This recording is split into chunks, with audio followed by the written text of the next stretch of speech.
Today's big story at 4 is a story you will only see here on News 5, and it is all about sharks.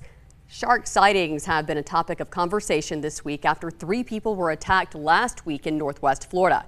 Experts say because not everyone can fish for sharks legally, the population has exploded. WKRG News 5's Debbie Williams and photojournalist Lee Atherton hitched a ride with Apex Shark Fishing Charters. And Debbie says the number of sharks they saw within 3 miles between Fort Morgan and right off the coast of Dauphin Island will amaze you.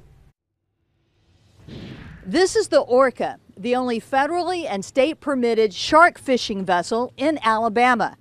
At the end of a 4-hour trip, it was loaded with sharks. But here he comes. Here's your shark. Yeah! Spinner. Another fine tooth. Hammer time. 2 miles of long line. It allows us to fish a lot of gear over a long period of water. Come on, shark! 125 hooks that have soaked for about 2 hours. This is the only commercial shark fishing boat that does it full time here in Alabama. And there are a lot of sharks.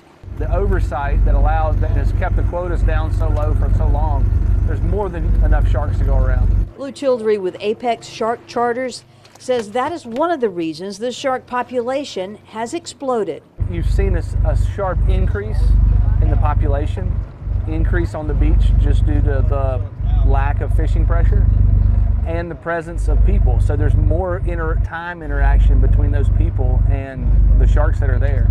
There he is, coming up. This is prime time for sharks in these waters, the time of year when they migrate.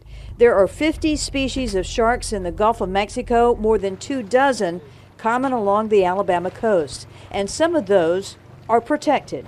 We return them back as unharmed as possible. During the summer, they fish 5 days a week, then head into federal fishing waters in the fall. And while they catch as many as the law allows, Childry says there are still plenty of sharks out there.